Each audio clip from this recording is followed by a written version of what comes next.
Just the front.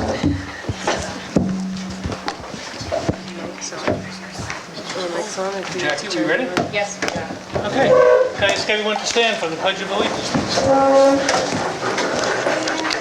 I pledge allegiance to the flag of the United States of America and to the republic for which it stands, one nation, under God, indivisible, with liberty and justice for all.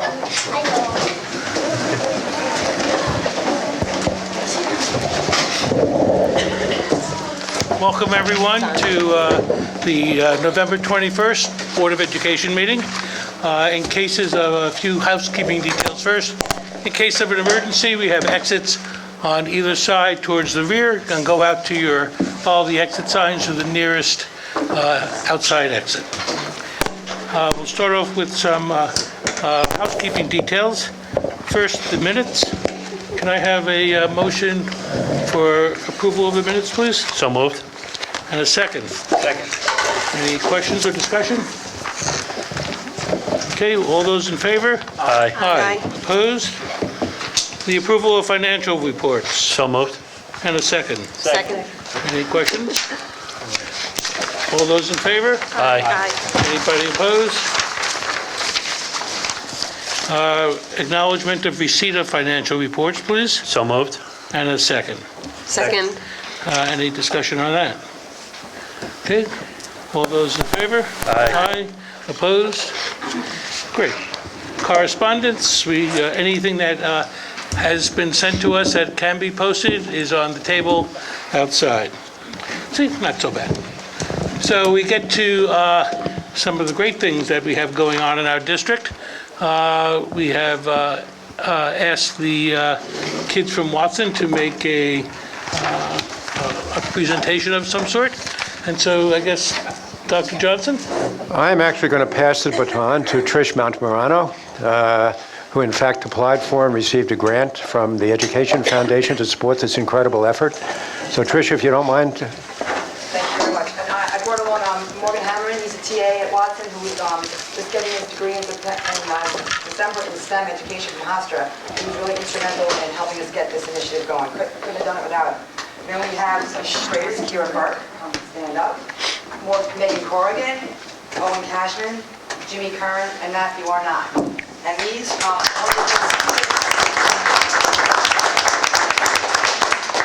I'll go through the slideshow, and then if you guys want to stand over here so people can see, and then we'll direct it to you. I'll just go through this quickly, just to give you an idea. As Dr. Johnson said, we wrote a grant to the Ed Foundation. Myself and my really co-grant writer is Susan Cahan at Watson School, and we put together this grant, I guess last March it was due, and then as soon as we got the approval from the Ed Foundation, we really started getting it in gear, because we found that we have a lot of success getting things going right in the fall, So, Trish, would you do me a favor? Could you lift the mic up? Sure. This is recorded, so if you don't mind speaking into the mic, that would be great. So, so anyway, we got it going right in the fall, and we called it Endless Possibilities. Why, my friends?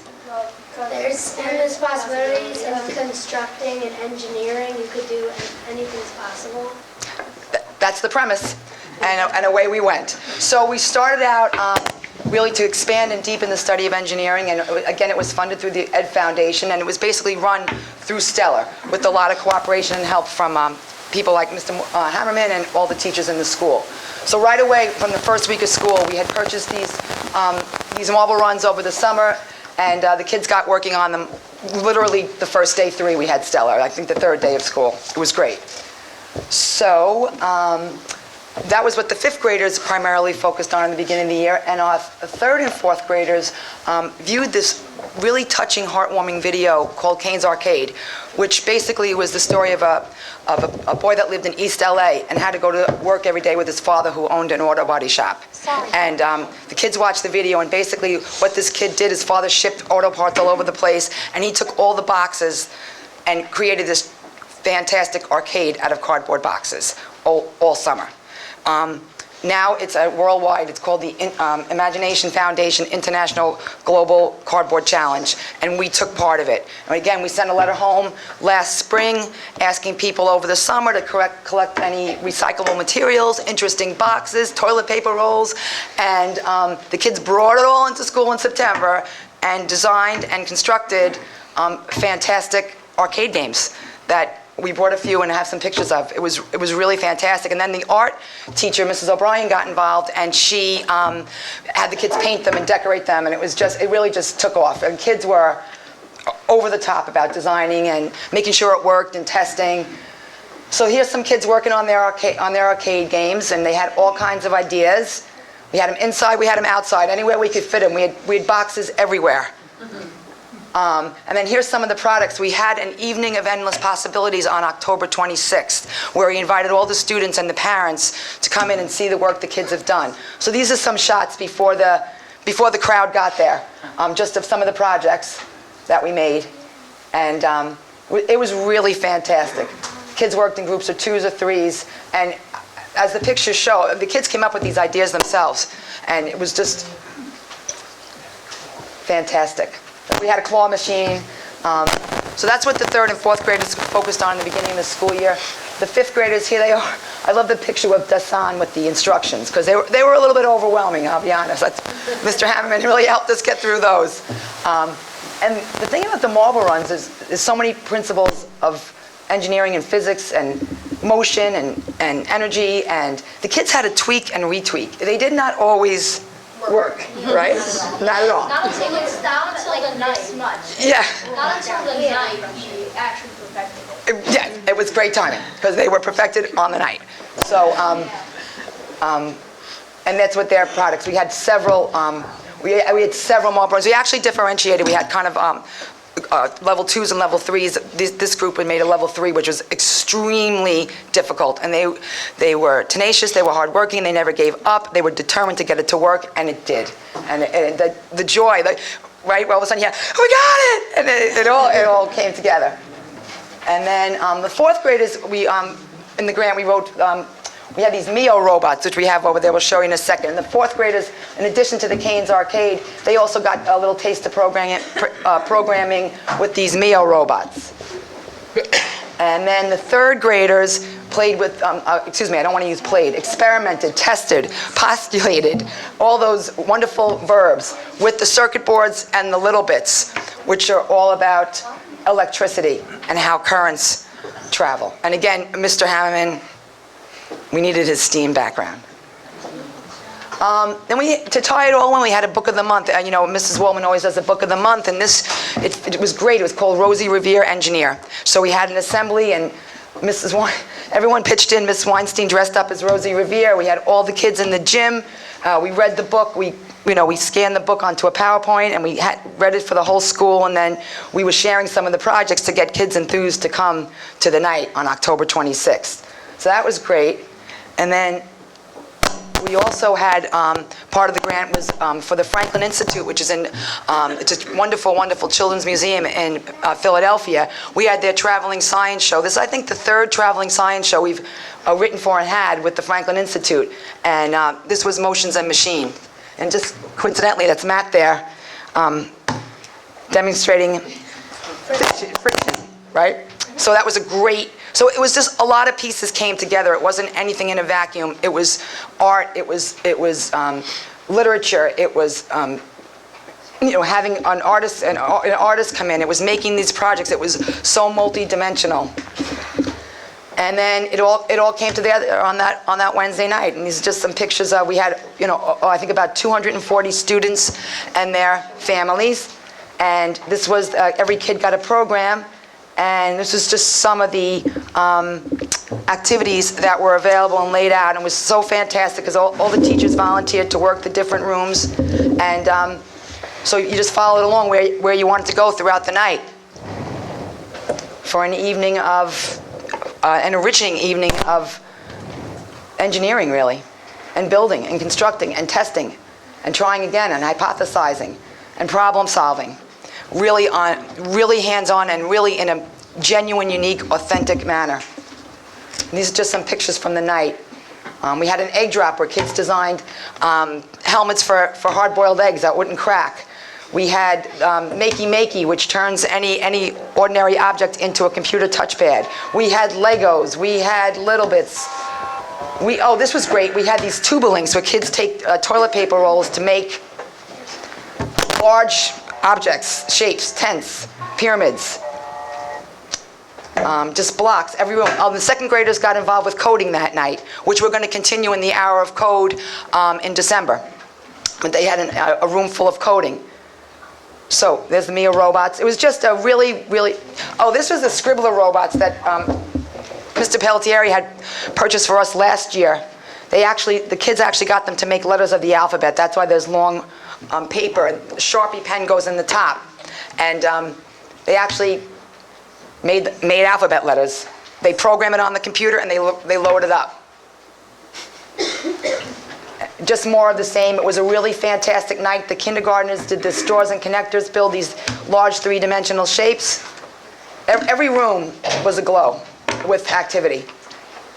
Could we ask our young engineers to perhaps give us just a little bit Oh, of yeah, the they would want to. experience? Would you mind? You know, Trish, there's a microphone that you can pull out. And then pull it out. You can hand it to each of them, and if we'd love to hear from each of them, if they don't mind, talk a little bit about their project. Oh, they want to show you. About our project? Yes. All right. Why don't you start with me? Project name first. All right. So, What is your name? all right. So we had an idea. Your name. Oh, my name? Yes, Oh, Jimmy very Curran. important. Jimmy Curran. Okay. Jimmy Curran. Jimmy Curran. No, keep going. Oh, wait. Now say that. Sure. All right. So we wanted to name our project the Einsteins, but Owen Decided not to, and I didn't want to be part of the Einsteins, so it's the Einsteins plus Owen. So can you explain a little bit how it works? You guys Yeah. show how it works? How you did it? It's okay, I can explain it. All right. Wait, Yeah, tell them a little bit how you started. Bring it up here in the front so everyone can see. Here. Put on the... Oh, it's big. When you move it, you know. Be careful. Yes, spread out.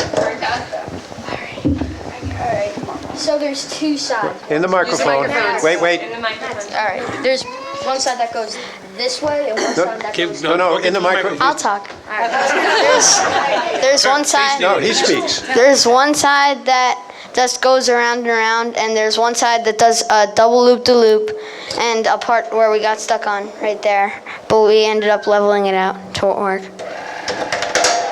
What? Doesn't work every time. It's okay. That's how you guys tweak That's it. how you learn.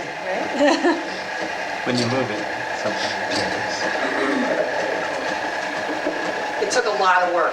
They really were dedicated, a lot of hours. Alright, I know how to fix this part. Yeah, that one works. It's okay.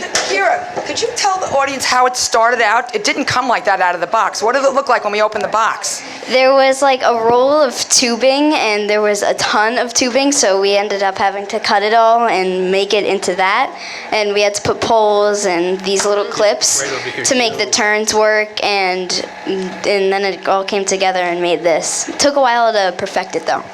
It stops at the loop-de-loop sometimes, and then it stops like right before the elevator. Sometimes it falls in the turns, so it doesn't work all the time. Definitely work. No, too wide of an opening right here. We don't have any, so This we're one's just fine. gonna... That one works. Yeah, that one. You guys can't see it, but that one We works. got a great You view. guys have to step back a little. There you go. You know, just the slightest movement sets the whole thing off, you know? Oh, almost. Oh, I don't see him. So guys, could you say what you learned from this experience? Have you had a chance to talk to them? Grab the microphone and tell us what you learned. We had, No, you're good. Let me see. I'm gonna- Here, take that one. We always had every time the last time that we were able to tweak it, it would stop right before the elevator, and we got so frustrated. And then at Endless Possibilities, I wasn't there, but they ended up tweaking it, and they ended up getting it to the elevator. Definitely over time we had to adjust the marble run, and it wasn't always as good as it looks right now. It was hard work and teamwork that brought us to what it is now. And the final, we spent definitely a good 4 classes working on the double loop, and we ended up perfecting it. So it's definitely teamwork and effort that finalized it. Did you learn anything about speed and the slope and the loops? Yeah, you need like a hill and like a little hill, like a drop to like get speed to make it like go up, or if it needs like a high place to get up to, you need to like make a little drop so it can go down and get some speed to go back up. And it was very hard to learn. And how many of you have gone on roller coasters? Everybody? Everybody's been on a roller coaster? Yeah. It's cool. Can you just show one or two of the other items they brought along they wanted to show you? They programmed these robots before they came today. Okay. Excellent. Now we got the robot.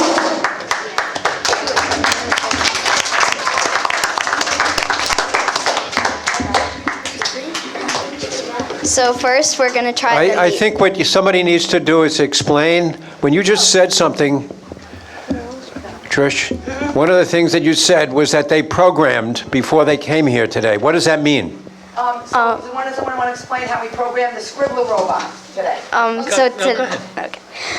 Today we, at lunch and recess, we took a computer and there was like a little sort of app thing, and we got into that and we had to put all different movements and kind of figure out how it would turn 360s and just do a right turn and left turn. So we did that all today, and it plays the music and it flashes lights. So we did that all today at recess. So this little thing is going to remember what you told it today at lunchtime. Yeah, this one. It's in this one. It's in that one. This one, we design it right This now. one. Yeah. And it takes this 2 seconds and design it. Okay. So let's see the Scribbler. So yeah. Don't scream on the floor.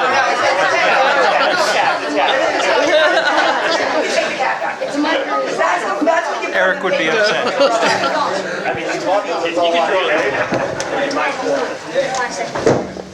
Wait 5 seconds. What made it start up? You just turned it on? Okay.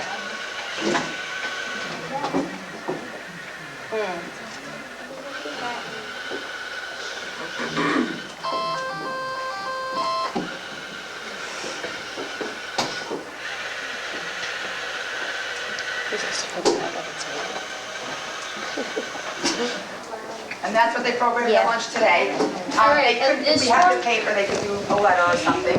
Yeah. Okay, what's the second? All right. So the second one. Oh, okay. All right, the second one is called the Mio robot. The 5th graders didn't do this one, but so Well, that's okay, isn't it? yeah, Okay. yeah, but there's like an off and on button, and of course, and then so you program it on the back. Like there's buttons here, right there, and Did you make the circuit yeah. card? What? Did your class make the circuit card that's on there? No. It came with the robot, but you program it what to do through the robot. So, all right. The 4th graders did these, the 5th graders did the Scribblers. These are more of an introduction to robotics. And then You the press 5th the graders top will be right ones that button follow. first, then you press what you want it to do. And you press that again, then you press the enter button. I have a garage door that needs programming.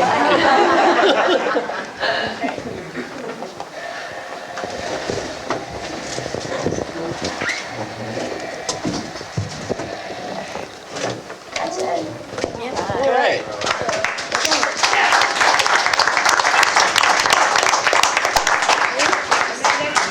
This is actually just coincidentally, I didn't even realize this, and it's the truth. This is this mic ball game that a 3rd grader created, and it happens to be Owen's sister, Nuala, who's here. Nuala and her partner, Jack, made this game. This was one of the arcade games. No, Nuala, you're here, you might as well show how it works. This is one of the games that Nuala... Yeah. Oh my, we need a bigger table. It's bigger than her. Okay. So it's got to make it fit. They named it Moneyball because they brought all these coins in from town and they were so excited. They named it money balls.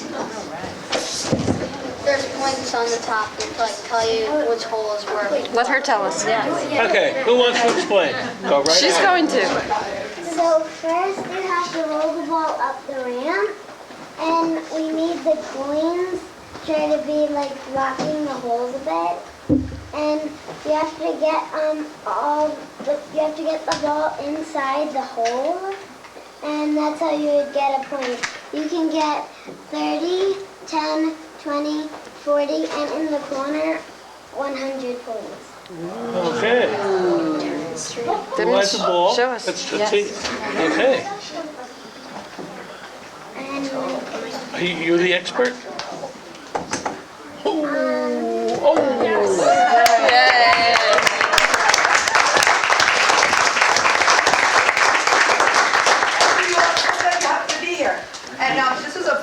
And this is some got the fourth money? graders made this, other third graders made this. I love this one. It's a golf game.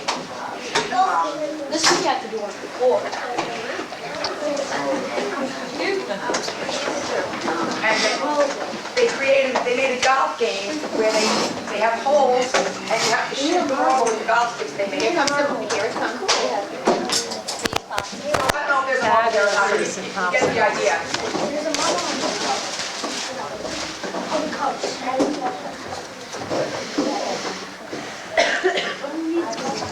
Great stuff. The collaboration and creative thinking that went into these projects was really fantastic. The kids were very, very enthusiastic, as you can imagine, about making objects like this. Once they got the ideas, they just kept tweaking it. Take the flag out. I think we should pass that. I'm not so good at this one. Yes. Yes. That one's the hardest. It's easier to hit off the corners. Yeah, it's easy. This is like one of those things that you have to get the ball in one of those. Yeah, you have to get a hole in one. It's a par 5.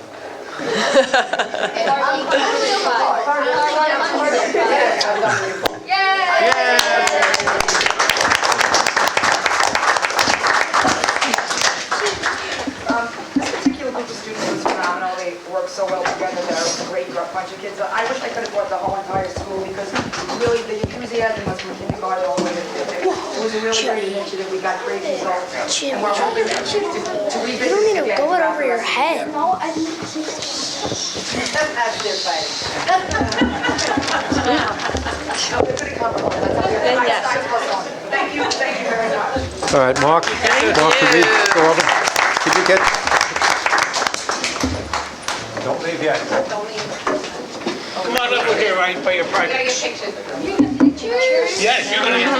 You're already on TV, you know that, right? You're in a bow tie, you gotta have a picture. You get to be in the Herald. So they know they're on TV. Get in there.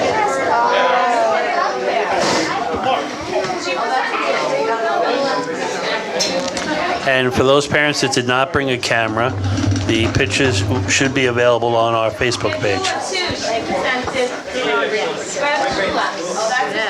Oh, yes, right in front, of course.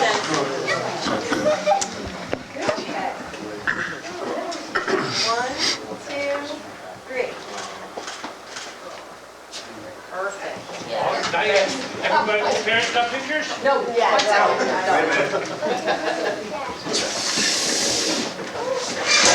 Sorry.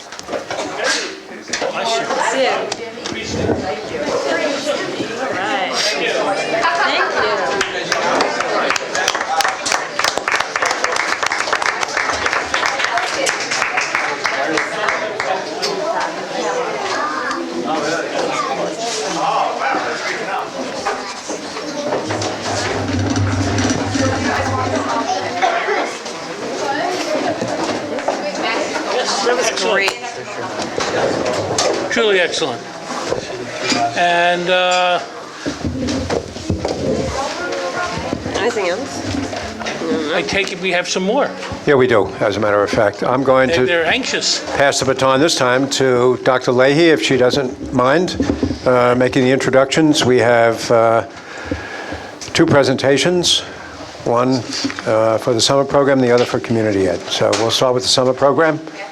Jim? So I will turn over the details of the summer program and community ed report to Mr. Duffy, Mr. D'Ambrosio. You're going to hear tonight about a continued upward trend in enrollment and enthusiasm for our summer program. But I really need to publicly acknowledge the work of Mr. Duffy, Mr. Webster, and Ms. Tramontano. Mr. Duffy is a summer program principal, Mr. Webster is our Regents Review Coordinator, and Ms. Tramontano, our preschool coordinator, pre-K program coordinator. And of course, the program secretary, Margaret Kevlon, for another really great summer amidst continuing construction. Our district home improvements has caused each of these programs to be displaced at least once, and the Regents Review Program, under the auspices of Mr. Webster, is going into its third home in 3 years, just to offer a little challenge to that coordination. I want to thank everyone for your patience while we've moved around. We should be settling into more permanent quarters this summer, now that most of the construction is behind us. This past summer was our second year affiliated with the BOCES Regional Summer Program, and that affiliation has allowed us to receive aid for many of the expenses related to summer program, and as a result has been a revenue source for the district. And it's also allowed us to have access to curriculum and training from BOCES, which has been a value added, certainly. So far, so good. The Regents Review program, ACE and Adult Ed community programs have been headed up by Mr. D'Ambrosio. And Mr. D'Ambrosio has brought these programs into the 21st century without a doubt. His innovations have been extremely positive. Mr. Duffy heads up the fourth program under community ed, our before and after day care program, Project Great. So these programs, under the leadership of these two men, Mr. Duffy and Mr. D'Ambrosio, have been truly a value added to this community, and they work diligently to keep them alive and well. So I think Mr. Duffy is going to start with a report on summer program. Sure, thank you, Noreen. And well, one of the things that we've emphasized and expanded on at the summer program has been science and STEAM classes. Over the past 2 years, we've added STEAM, STEAM Junior, Summer Science Lab, and Rocking Robotics, which was an underwater robotics class. The robots went underwater, not the students. But all of which were filled to capacity and closed out real early, and they've been our most popular classes and really helped drive enrollment. Today I asked our Summer Science Lab teacher, Ms. Sapienza, to come in with some students. And here we have John and Jack and Henry and Sophia and Charlotte, and they're going to perform some science experiments from you that they did over the summer that they wanted to share with you. So Ms. Sapienza does the Summer Science Lab. Every day the students come in and they do different hands-on science experiments, and I'll turn it over to her and she could talk a little bit about what they're going to do today. I think the first one that they're going to do is about conducting electricity and energy. They want to do it up here? We are. Oh, and I think we have a volunteer, Ms. Sapienza. So pretty much we do hands-on experiments every day. So we try to break it up into a theme every week. So electricity was one of our themes. This is our energy stick, and I think everyone remembers this. So why don't we take a, face them, face the board, and tell them exactly what we need to do to make this work. Good job. So you basically need to hold on the metal part of the stick, and then the other person holds on, and then it would usually, if you don't break. Oh, wait, you can hold him. I'll hold this. If you hold him, I'll hold this. If you don't, if I take my hand off, it won't go, but if I put my hand on, it will. All right, because right now you have Because then I have a closed circuit, right. And then if I take my hand off, I have an open circuit. All right, so why don't we get them involved? And we're going to show you something pretty cool. Now, what did we learn about, as my hand That's right. What did we learn about electricity, we're going to put our finger in water. Do you remember what we learned about water? All right, so you're going to hold this gentleman's hand. You're going to hold this gentleman's hand. You are well, you can go ahead, hold hands. All right. So now, break your circuit. Now, if you each put your finger in the water. Will it hurt? No, but don't touch each other. Somebody let go. Yeah, I was like, Oh. so we realized that water conducts. We actually conduct because we are made of water and we have moisture on our skin. So not only, go ahead, you can, We're back? yes. And then we see if we touch, ready, break, so if we touch our clothing, it's not going to work. But if you touch, The skin. touch your nose. Touch With your the middle nose. part. Like there. So we had a lot of fun. We had shoes off that day. It was pretty funny. All right, so that's one. That's our circuit. All right, so now things might get a little messy. But we have tablecloth, so it's all good. All right. Now, Mr. Duffy didn't let me know how short our ceilings were, but it should. You're going to make it magic. You're going to make us disappear. Okay. Move me this way, love. Okay, you guys. I'm gonna have you kneel. Grab your card. Thank you. All right. So let me see. So John, you're first. Go ahead. You're first.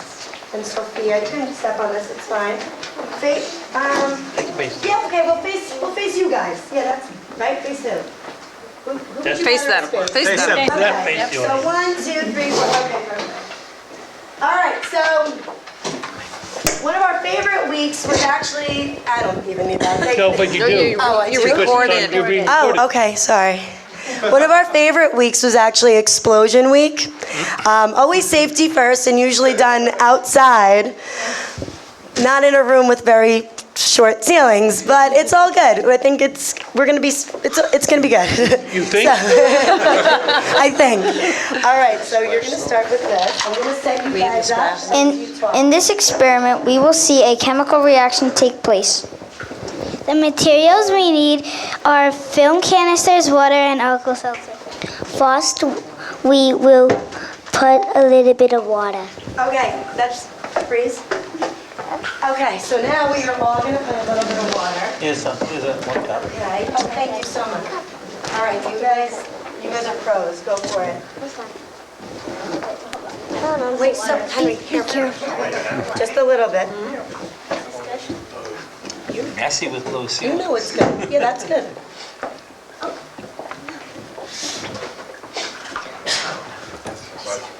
A little bit, good. I'll leave you do one just in case. Oh, they have to put something What are we else in. putting in the water? All right, so Jack, you're up. You're in the splash No, zone. John, you're I up. see this.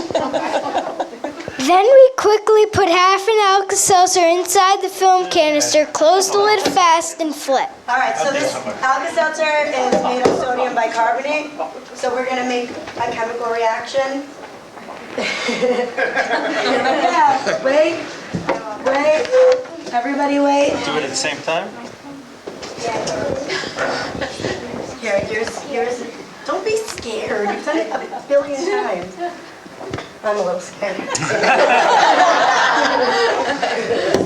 where's Henry? Make sure Henry's cap goes on, he always does it the opposite way. All right, you ready? Okay, remember to flip. Yes, go. And flip. Oh, Flip. It's the wrong way. Watch. Henry, it's It's okay. why are they running? Some will work, please work. So what's it filling up with, you guys? Go.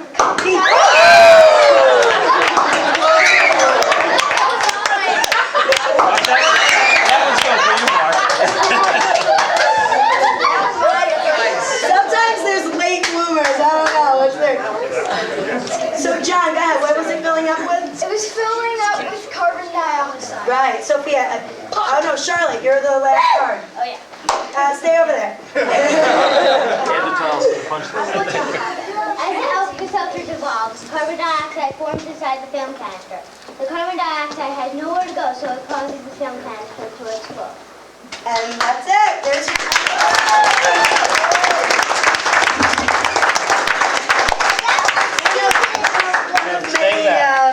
hands-on experiments we've done.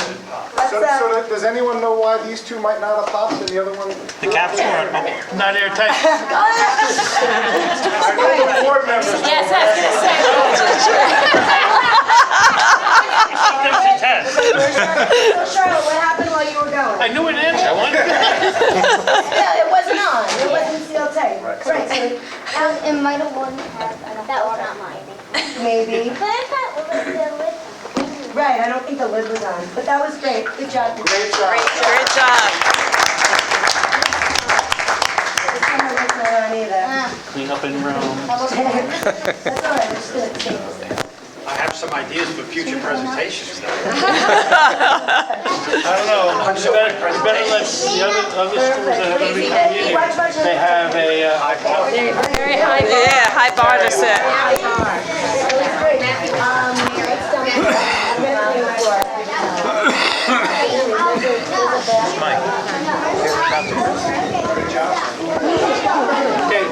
Great job, guys. Great job. Come on back. Mark wants a picture. Put it up here for now. Put it up here. You got to go take a picture, okay? Ah, those are special. Exciting experiments like that and other experiments if you come to the Rockville Center Summer Program. Yay.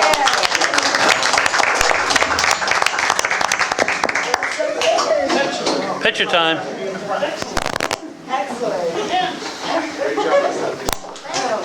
You got everybody?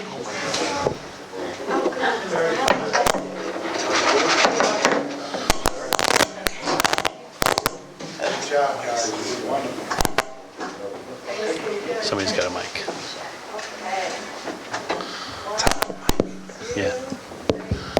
And once again, these pictures are available on our district Facebook page.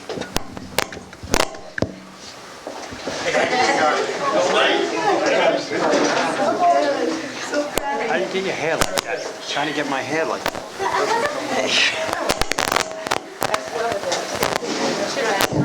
That's great stuff.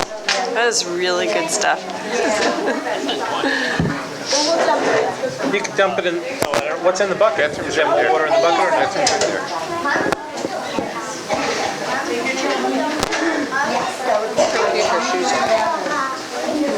Okay. There are two more up here when you... Fringes.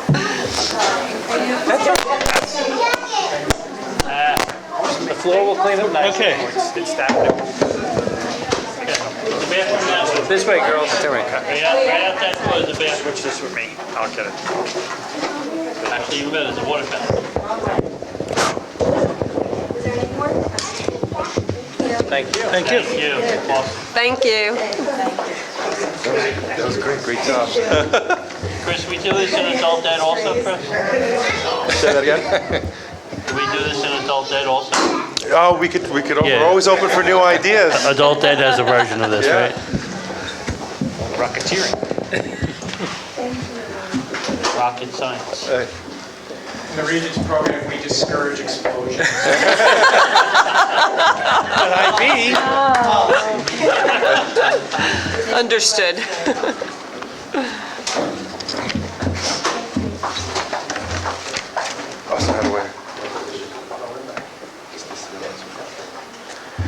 Okay, good evening, everybody. I'm Chris D'Ambrosio, the Director for Community Education. I would like to thank Dr. Leahy for the opportunity to be director this year. So in the program, we have Winter ACE, Adult Education, and Regents Review. The first program that I'd like to speak about would be the Winter ACE program. The Winter ACE program is in January, starts in January and usually goes through March. And it's for opportunities for K through 8 students to explore interests and have fun while developing talents and skills. We have it at the, there we go, sorry. It's held at Southside Middle School for 6 Saturdays. They're supposed to take 2 classes. Each class is 55 minutes long, and it goes from 9 to 11. The fee this past year was $195 per child for both classes that they take. This past year, we had 18 classes with 85 students enrolled. Now, you'll notice that there's a drop in enrollment. We tried something new this year where we went totally online for registration. So we were trying to save costs on brochures, and we just sent home a flyer to direct people to our website to register, thinking that we might boost enrollment to make it a little easier, but it wasn't the case, and we surveyed the parents at the end, and they liked the brochures better. So this year we went back to the brochures, and they should be, they're being backpacked home this week, right before Thanksgiving break, for the coming Winter Ace program.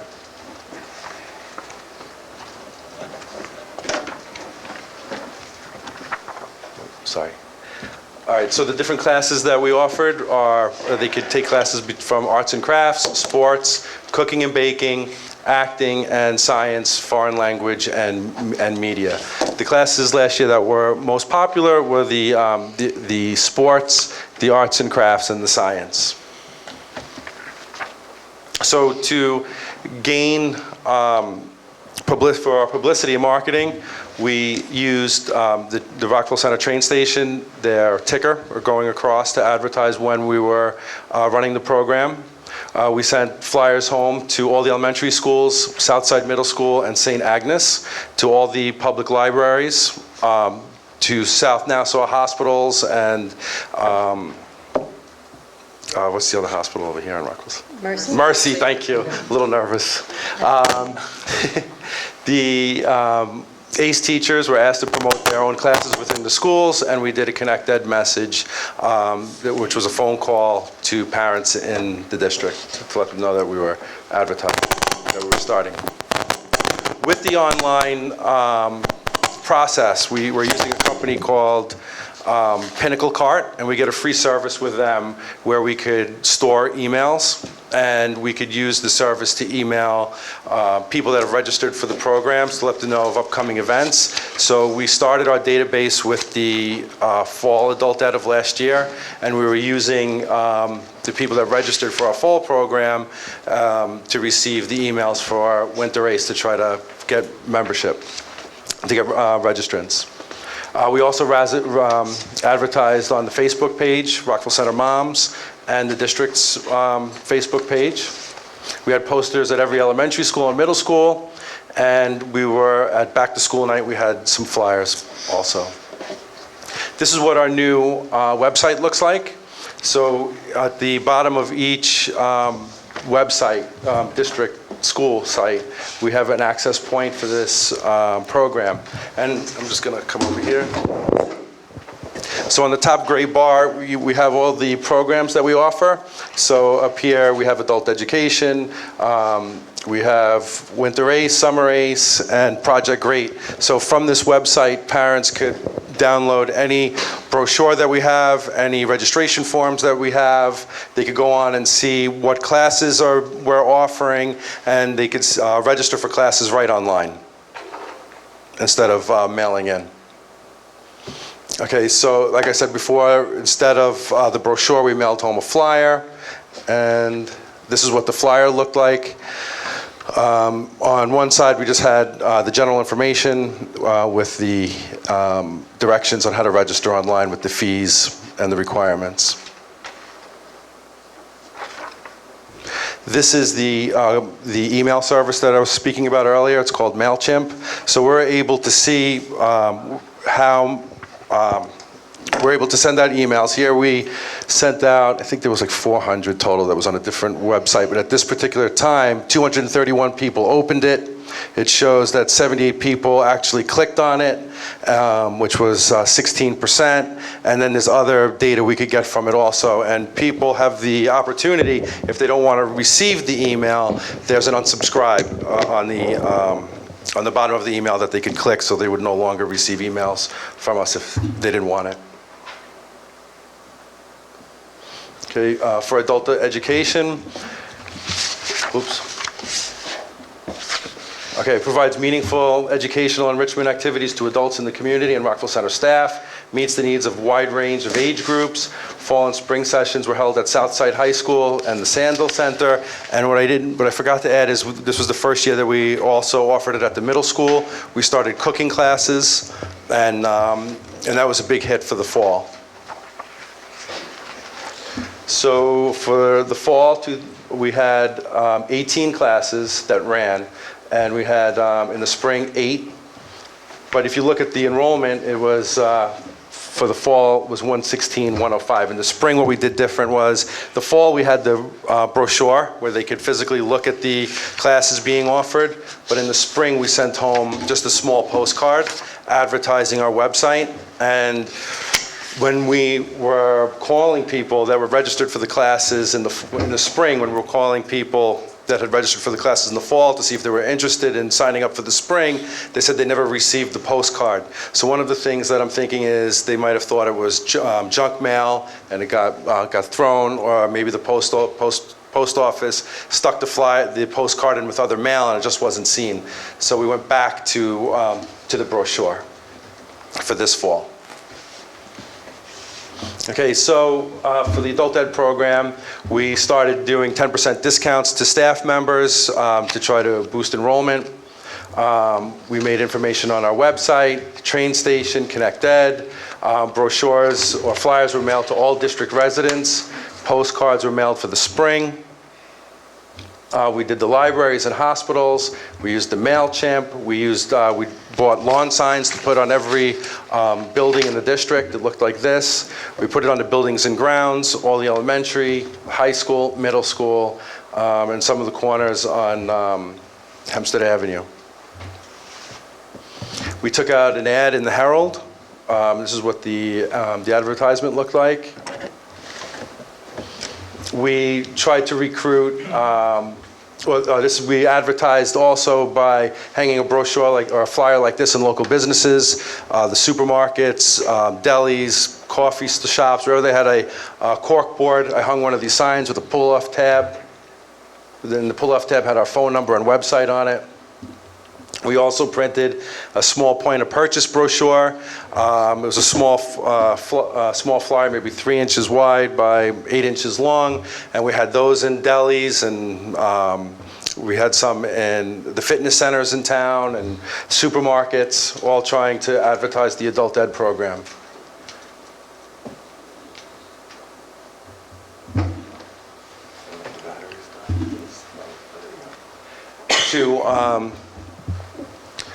To recruit new teachers, we also put up a sign like this with the pull tabs in all the same locations that I mentioned before, and by doing so, we wound up offering close to 40 classes in the fall. Okay, Regents Review. This past year, we changed it from the weekends to during the week. So instead of being on Saturdays, it was on Monday to Thursday evenings. And these are the classes that we offered: Algebra 1, Earth Science, Geometry, Living Environment, Global History, Algebra 2, Chemistry, Physics. Each class met twice a week for 5 weeks for an hour and a half.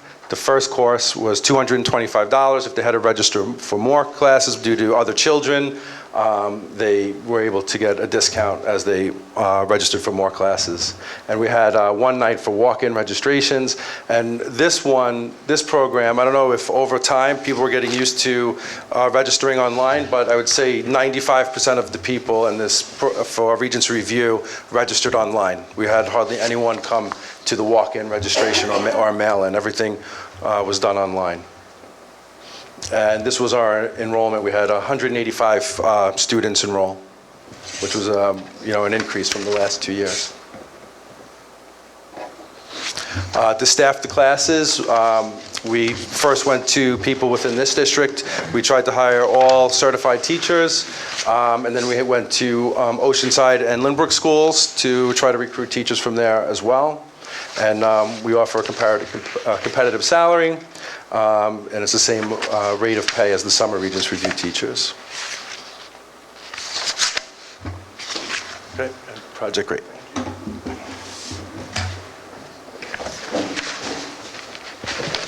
So for the third year, I was the director of Project Great. Project Great is a great service that we provide in the morning, starting at 7 in the morning at all 5 elementary schools, going till 8:50, and then again in the afternoon from 3:30. There's 2 options, 3:30 to 5 and 3:30 to 6:30. And I'll go over the Project Great now. This button? Top one?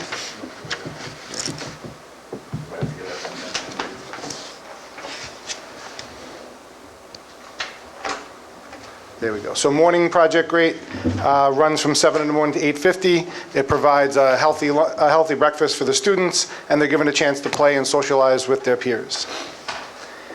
In the PM, they run from 3:30 to 5 or 3:30 to 6:30. We provide a healthy snack. We do homework help. And then the coordinators and the staff help with homework and then organize games. The students can socialize, play with each other. When it's nice out, they can go outside and play. In the winter and cold months, they utilize the gym and board games and things like that. We also bring in high school students who are in the Honor Society who need to put in hours can come in and help with games, help with homework. And this year we offered, last year we offered a college readiness program every other Thursday, and I'll talk a little bit about that later in the our enrollment was down a little bit from the year before. We had more as needed students, but less consistent students going to the project grade programs, but not too much of a drop off. The tuition stayed the same as it was the year before, and those prices are up here. We do bring in high school helpers, and students in 10th, 11th, and 12th grade love to come back to their old elementary schools, sit with the students once a week or twice a month. They can choose if they want to when they're off. If they're not doing a sport or play at school, they can come when it works on their schedule. They sit and do homework help with the younger students. They organize games. They play basketball and soccer and things. The students love them. They look at the high school workers like they're celebrities. They love when they come in. They're a great help and a great asset to our program. This year we offered, in the past year, we offered a college readiness program. This is a program where we began the discussion with students about college and making college a goal and describing having kids understand what college is and why it's important. There are students in this district who have older brothers and sisters who know what college is, have probably gone on college visits. We have some other students who may not have had that conversation with their parents, and this is a great opportunity to just begin the discussion, begin some of the dialogue, and to have the kids try to get excited or even set college as a goal.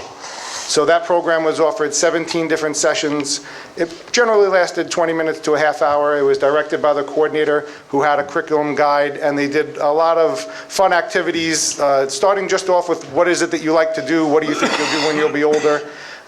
There was one program for K to 2 and one program for 3 to 5. The students talked about what college can offer them, sports, athletics, science, job opportunities, things like that.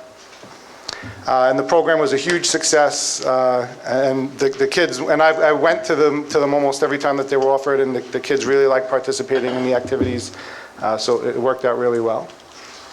I was also the principal of the summer program. This year we were at 4 different locations, so we had Hewitt housing the largest one, the K-8 enrichment program. The Regents Review was at Wilson. The middle school repeater was at Watson, and the pre-K was at Covert. So we were all over the map this year, but it did work out well. So enrollment for the pre-K program stayed pretty steady, but we've seen a really nice increase in the K-8 enrichment program. We went from under 400 to now over 500. There's actually more students this year at the summer program than there is at Hewitt, where the school is housed, and the Regents Review went up also. We had, this is a list of all the teachers and the people who worked at the program. We had 10 pre-K classes. We had over 40 teachers in the K-8 enrichment program and 10 in high school. We had 2 nurses, one at the pre-K program and one at the K-8 enrichment program. They were there full-time, and also a psychologist as well. One of the great parts about the program for pre-K and for K-8 enrichment is we hire high school workers. We hired 65 of them this year. As our program's gotten bigger and bigger, the high school students are more and more necessary. They interact with the kids, they help the teacher, they walk the kids from class to class, they help keep a safe environment for the students. So there's a whole bunch of high school workers that like to work at the program, and we love having them. We also take volunteers, so when you're in 8th grade, you can volunteer, and then the next year, generally, if you did a good job, would hire you to be a paid worker. We had 13 volunteers this year. For the courses, the prices have stayed the same. For the K-8 enrichment, it was $390 in district, $465 out of district. For pre-K, it was $400 and $475, and we did offer a discount if you registered early. You could register for the summer program online or mail in, and we did mail a brochure. We offered a lot of new classes this year, and I already mentioned the science and the STEAM classes and the technology classes, which were very popular. Along with our Shake It Up dance class, which I think we had to split into two spots. We also continued our association with BOCES. We're part of the BOCES Regional Summer Program, and there are a few benefits to that. One is that it's state aidable, so that we get money back. Another, they take over our entire payroll. They grade our Regents exams, and they have a curriculum that we could use and provide valuable data for us. Financially, the program did very well this year. We grossed more money than we had even the year before because of the high enrollment. And with the state aid, the program actually made some good money this year. So our total expenses were $429,000, but our revenues were $448,000. So we made just under $20,000 this year for a program where in years past had lost money. We're making money, and that's a really good thing. And that comes from the higher enrollment and the state aid that we get from the BOCES program. Thank you. Thank you. Before we continue, does any board member have any questions for any of the individual programs? I have one first question is, on the financial report of the summer program, the BOCES fees, I know we have BOCES running the program, or through BOCES. Yes. Why did the fees go down so far? Good question. The fees, I don't know why they were so high the year before. I'm not sure if it was a first time. Initial startup The initial fees? startup fee, or for whatever the case, the fees went down significantly the second time. And they're a percent now of how much we spend in salaries and how much we spend through them. So based on how big the program is, will be based how big the fees are, I believe, going forward. Okay. There's a real lot involved in the startup, having been connected with BOCES and paperwork, and we have a very big program, a real lot of staff, a real lot of applications that had to go through BOCES. That may have been the reason. Okay. Any question? Anyone else? What are you now, I mean, we've noticed in the past STEAM classes really are the ones that fill up and have to split. Are you Yes. expanding that? Yes. And what about the Winter ACE program? I'll start with the summer. 2 years ago, we only ran one science class, and now we have science, STEAM, STEAM Junior, robotics. We're going to add a computer programming course this year. I know that you saw the S2 Scribblers. Every school has one of those, and they could be computer programmed. And through the Ed Foundation, the Hewitt Stellar got a grant for Dash Dot programmable robots that are good for grades K1, 2, K all the way up to 5 and even 6. So I'm hoping to add one of those classes. And then a lot of these classes don't come from me, they come from teachers with ideas. The STEM class, the robotics class came from the middle school. The teachers there, Danny Lamena and Ryan Bachman, said, hey, I got this great idea for a class, and it sounded good, so I'm always on the lookout for new ideas, and those classes always fill up right away. For the Winter ACE program, we have for the first time coding. So we're offering the coding class, and this year we have one other science class. Last year, 2 other science classes that they're doing experiments, kitchen type experiments. But I have been trying to get more STEAM type science classes in there. I just have to do a little more advertising to get recruit teachers for that. But that is one thing that we're trying to expand on for the Winter ACE program. What about STEAM classes for community ed? We might have to try that. I think it would be a good thing to try. Yeah, maybe. We did have Mr. Weiss this year try to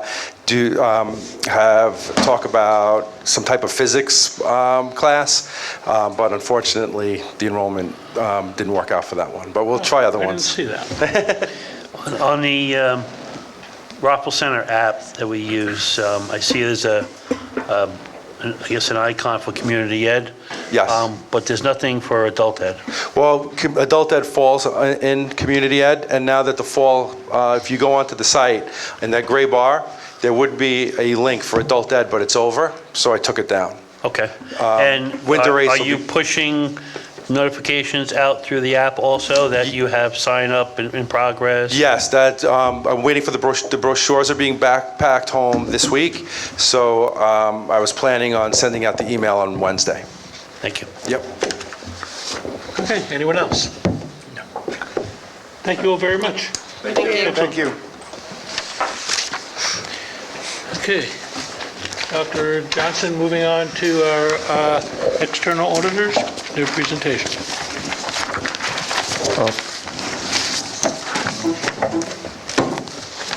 We have every year an external audit. This year, O'Connor Davies is our external auditor, and in fact, they are with us tonight to provide us with the summary of that report. And I believe it's Chris Kopf and Rob Daniels with us. So thank you very much, gentlemen, for joining us, and we'll kind of turn it over to you. All right, well, we appreciate you taking the time to listen to the results of your June 30th, 2016. I know you've had a very busy night. Unfortunately, we're probably not going to entertain you as much as the students did, but we'll do our best to explain the audit report. Rob will take you through the process of the audit. When he's done, I'll walk you through some of your general fund results, and then we'll entertain any questions if you have any. I'm sorry, is this available to the public? It's on the screen. Okay.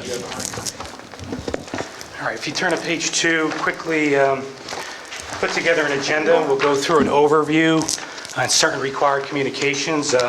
Basically, what our responsibilities are as external auditors and what management's responsibilities are for the audit process. We'll go through the 2016 revenues and expenditures compared to budget in your general fund. Remember, the district operates many funds. We're going to focus our attention on the general fund, which is the main operating account, and it's the one that is approved by the voters. We'll go through some major revenues, some major expenditures as well.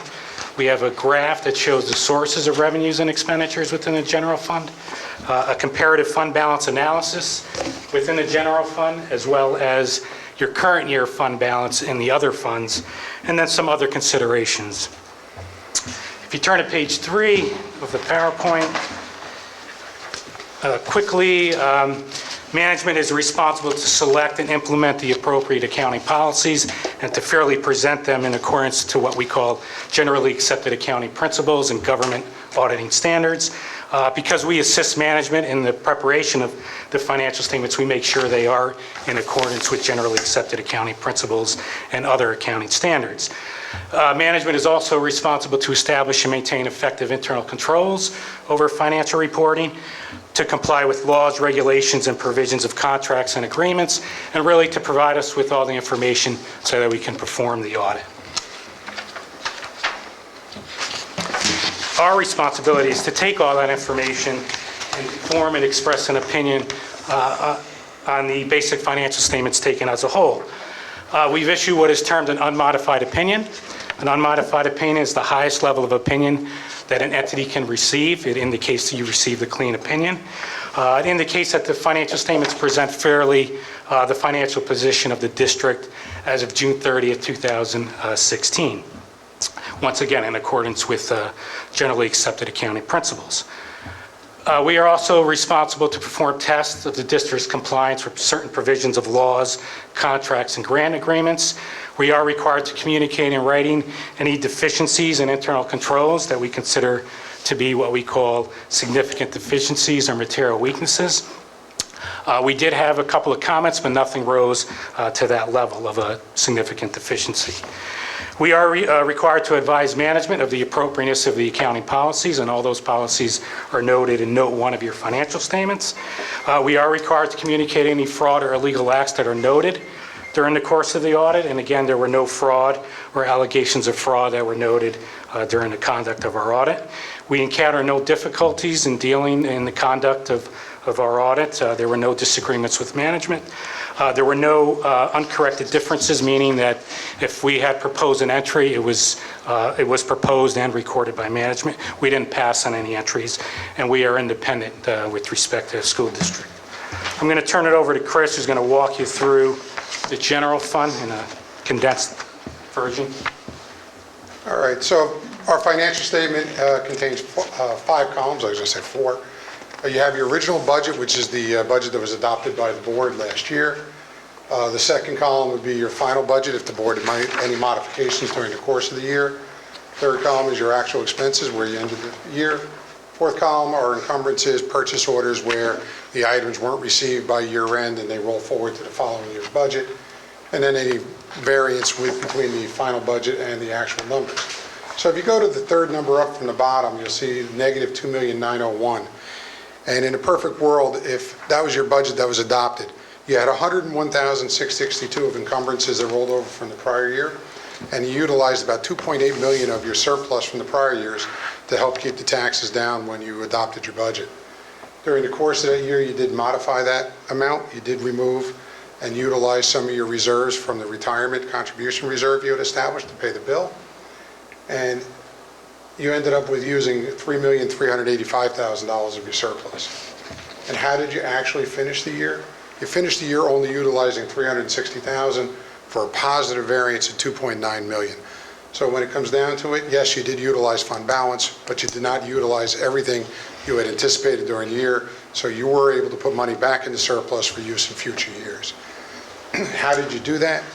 If you go to the next slide, we tried to pick out some of your major revenue categories. You can see by just looking at these few revenues, we accounted for almost 99% of your revenues. So obviously your major revenue source is property tax. You levied $83.5 million, and you collected all of it because the county makes you whole at the end of the year. Your STAR payment from the state was about $7.5 million, and you had pilot payments of about $1 million, a little bit over what you had anticipated in the budget. The next big item you had is day school tuition. You can see there that you budgeted $2,110,000, and you actually received about $2,004,000. So you did about $334,000 better on your day school tuition. And on your other student fees and charges, again, you budgeted $586,000, and you generated $757,000 for a surplus of about $171,000. And I believe that revenue line includes all the programs that were just spoken about by the prior 2 speakers. Project Rate, your community service program. State aid came in, again, about $400,000 better than budget, better than you anticipated. And a lot of that, I believe, is due to the, I love the double elimination, the elimination of the gap elimination. The state finally is reducing what they hold back from you. You'll never get back the past, but at the very least, they did release some of the money. So you did come about $450,000 over budget. And the last line is an item that most municipalities, school districts don't budget for, but you did recover about $274,000 of prior year expenditures, refunds, things like that. So overall, the revenues came in at about $1.4 million over budget, and you see just these 7 accounted for almost $1.3 million of it. The expenditures is a little tougher to, get great coverage in a short discussion because you have many departments and many lines in your budget. So we just tried to pick out a few. Again, overall, your general fund expenditures came in about $1.5 million under budget. We only highlighted here about $735,000. Most of it's not going to be a shock to you. Your operation and maintenance plant came in about $278,000 under your budget, and actually about $200,000 less than the previous year. A lot of that had to do with the reduction of fuel costs during the year. Electricity, gas, fuel oil was all down. You can see your teachers' regular school accounts for about $39 million, and you came within $3,000 of your final budget on that line. Programs for disabilities, again, $11 million. And again, pretty much right on budget, about $68 variance with the budget, and about $400,000 more than the previous year. The other savings you have was on your transportation. Again, a lot of this is relative to the number of routes you run, the fuel prices you pay.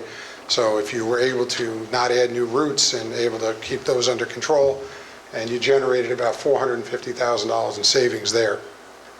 Teachers' retirement, the reason we put that up there is not only is it a big expense, about $6.5 million, but you can see compared to the prior year, it's down about $1.9 million.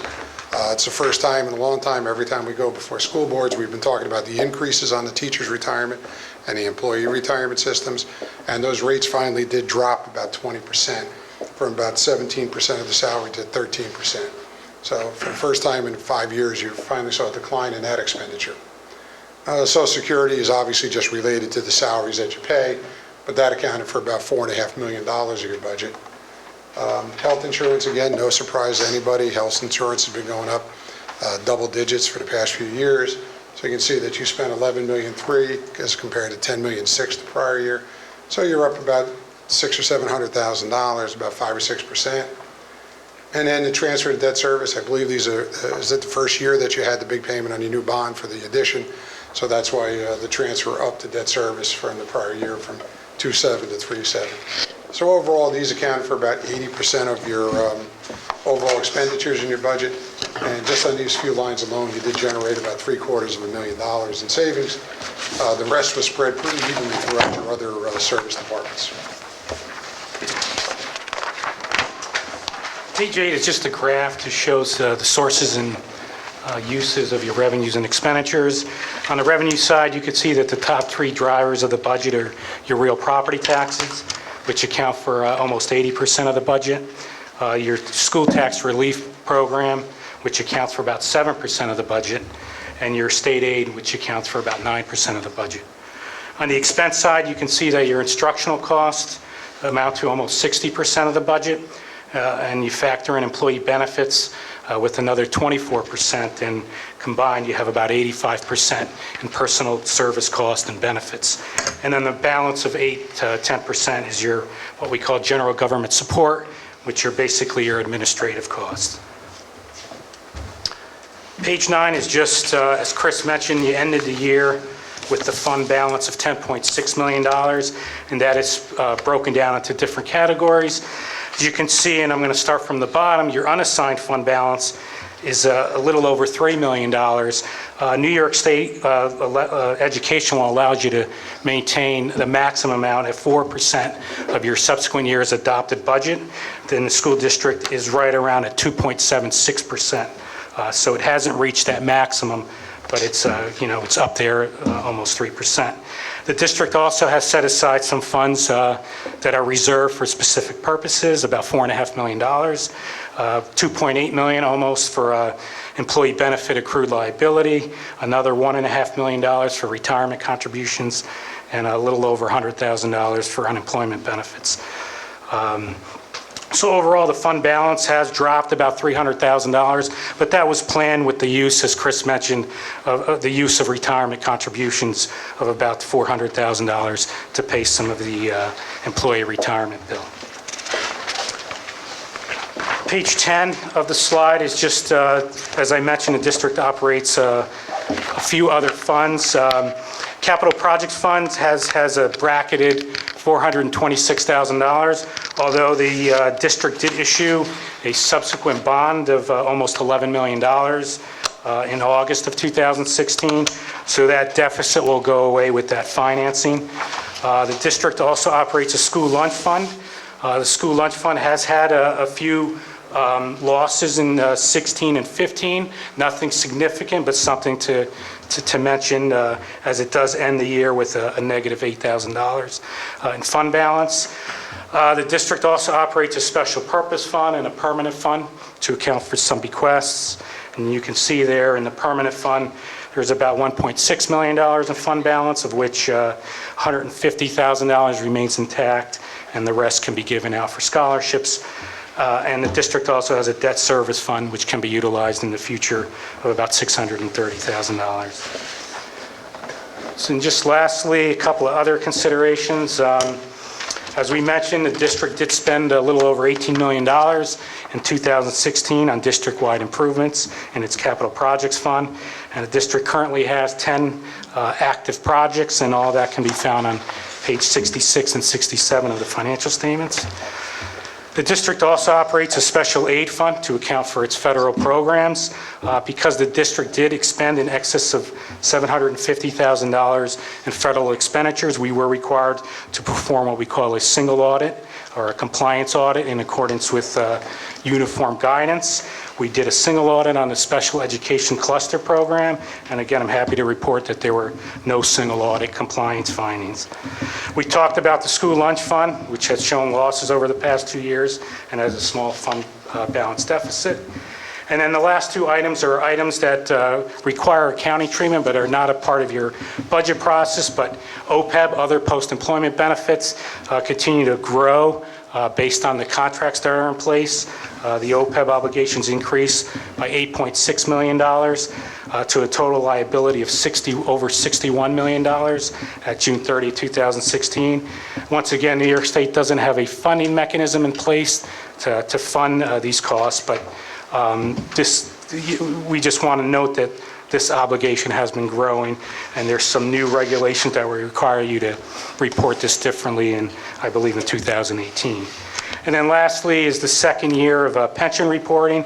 Again, it doesn't affect your budget process, but it's something it's an accounting treatment that's required in what we call the district-wide statements. But if you look at the teacher's retirement system, you can see in the notes that it's funded at 110%, it's overfunded, and that creates what we call a net pension asset. Based on your proportionate share of the New York State retirement system, your net pension asset is a little over $33 million. You don't have rights to that asset, but it's something that's required to be booked in your financial statements. And then conversely, you have the employee retirement system that is underfunded.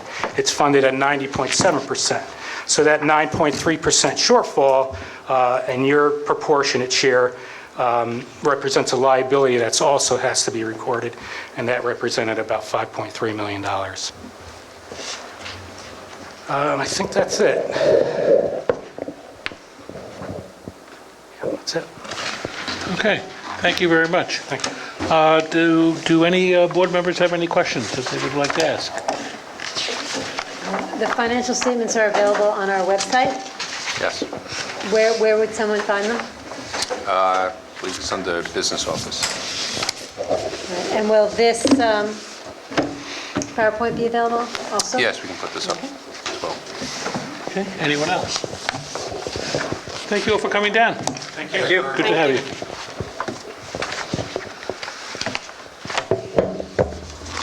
Okay, moving on. Opportunity for superintendent. Thank you, Mr. Mason. Just a few things. Just want to make note of the fact that we had an open house here at Southside High School on November the 9th. It was a terrific opportunity for us to meet with many members of the community who had an interest in seeing their new facility, and also meeting many of our teachers, many of our students. I think what was incredible to me were the number of teachers and the number of students who came out to show not just that this is a building with rooms and walls and windows, but actually a place where people live, and not just live, but really make contributions to one another. It was an extraordinary evening. For those of you who did have an opportunity to come and meet all of the people that were here, to see the pride that is taken in this facility by our teachers and by our students was something really that was worthwhile seeing and worthwhile participating in. So my thanks to John Murphy, the entire staff who participated. We had, I think, close to 80 teachers who were here, and the many students who showed up also at the same time to make this a really memorable evening. So my thanks to the staff here at Southside. For those of you who didn't or could have had an opportunity this past weekend, not the easiest play in the world to do, but to Kill a Mockingbird, the theatrical version of it was put on here at Southside. My congratulations to Debbie Tanklow and the students here at Southside for, again, a memorable production. And lastly, I just wanted to make mention of the fact that sometime last night, I believe around 9 o'clock, there was some kind of an amorphous bomb threat that was made, apparently to the Nassau County Police Department. It filtered into the school district during the night. We found out about it and took a look into our buildings. They were inspected this morning before anybody had an opportunity, other than our custodians had an opportunity to be here to make sure that they were safe for our children to come. But I'm very happy to say that it never came to be. But My thanks again to the staff here for a very, very prompt response and making sure that the buildings were in fact safe for all of our staff and all of our students to return for the opening of school at 7:30 this morning. So that concludes my remarks. Thank you very much. Thank you. Any board members? Don't all ask at once. I just want to wish everybody happy Thanksgiving. We're coming up to that and preparing for the holiday season. Thank you for coming out. Okay. Anyone else? Yes. Sure. Yeah, I just want to add to what Dr. Johnson said about the open house here at the high school. I think it was echoed here tonight that the engagement of our students with the staff was really palpable. I mean, the walking through this building and seeing all of the students smiling. There were robots flying around. I saw some drones flying around, robots on the ground and in classrooms, and the kids were just incredibly engaged, and it says a lot about our staff and our students and how we run not just this building, but again, you saw it tonight with these younger students. I think we're doing a great job. And have a great holiday. That's it. Me? Okay. I just want to wish everybody a happy holiday season.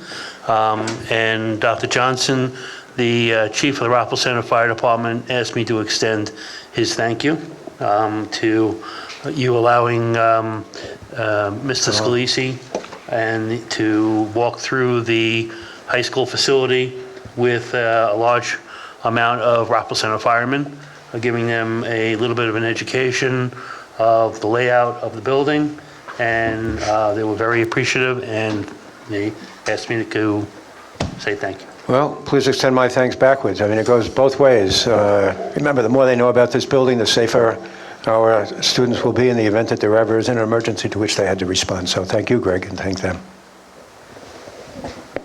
I think it's been said. I think everyone appreciates all the kids that were here. Yes, we could learn an awful lot from our kids. Yes. I have a request for one interested person in the audience who may be interested in participating with Nassau BOCES in their budget work during the next few months. So a couple of meetings here and there. So if anyone is interested in working with Nassau BOCES and they have a very large budget, please see me or call Jackie, and we can have a volunteer. It's a great time. And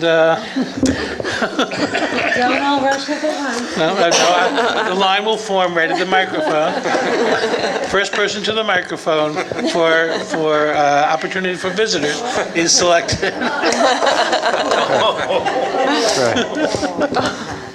Also, everyone have a wonderful holiday, Thanksgiving, and I echo what, having seen the show this past weekend, it shows how kids or young adults in a responsible way can have a intelligent conversation and discourse with an audience and not get criticized for it.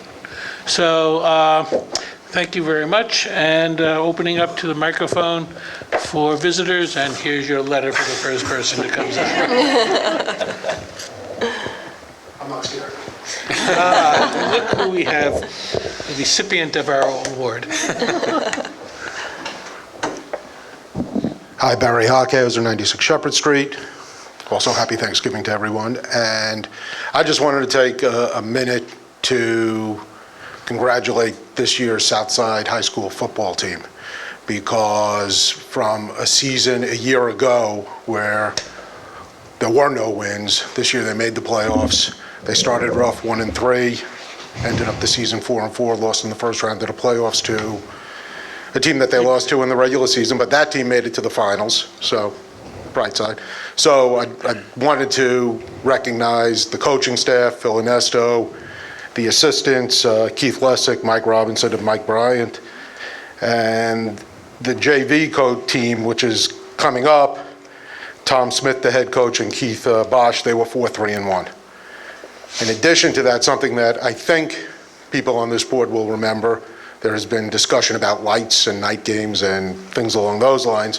We did have a Friday night light game, which was what I viewed, despite the result, close game, but we lost, a phenomenal success. Lots of people showed up, and even though I wrote it down at the time, I think the lights were out by 8:30 at the latest, maybe a little bit later, but the game started at 6, went off smoothly, no problems as far as I could tell, and I commend everybody on the board for following that plan through, and I know the team appreciates it, I know the players appreciate it, and the majority of the surrounding community appreciates it as well. So thank you to the board, but the football team really did have a hell of a good season this year, and hopefully they build upon it next year. Thank you. Thank you. And Barry, see me later, I'll give you the information from both sides. Anyone else? It's free and clear now.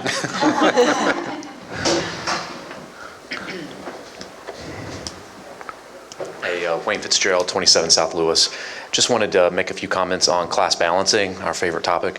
3 points I wanted to make. One, when we talked about class balancing over the summer, it was, at the time, I think we described that there would be a committee put together of community members in addition to school and administrative staff to revisit the policy.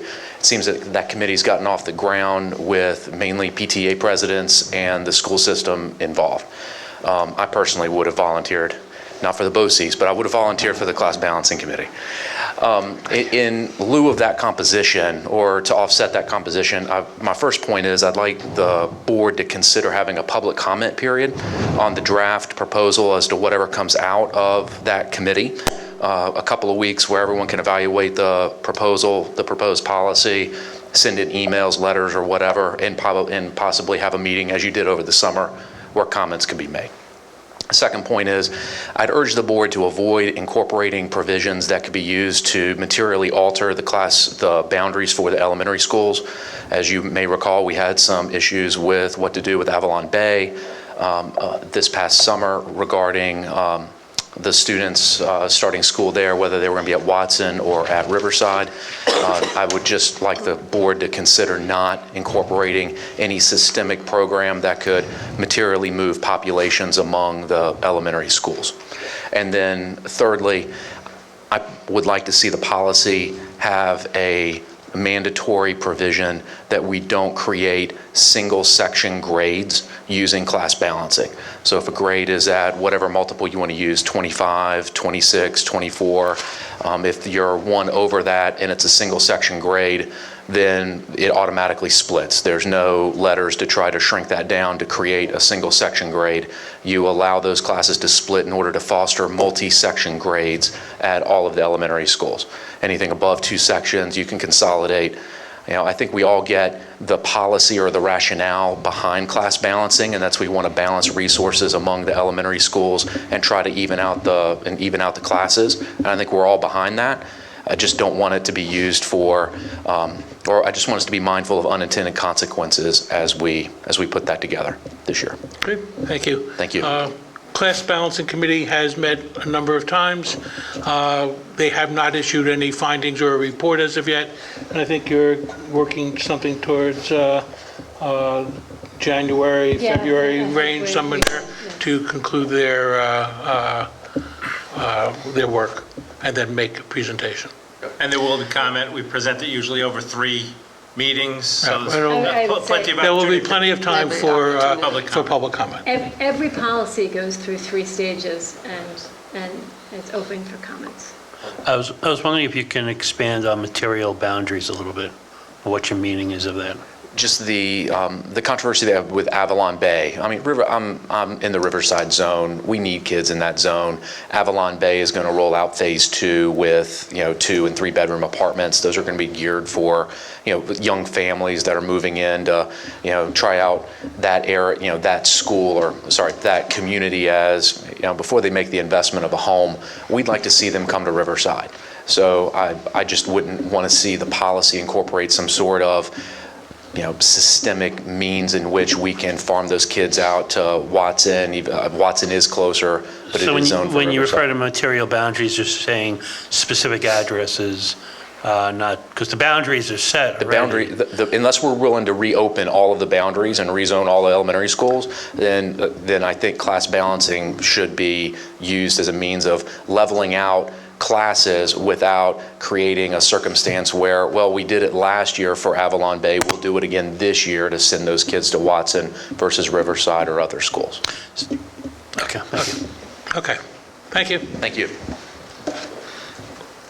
Anyone else?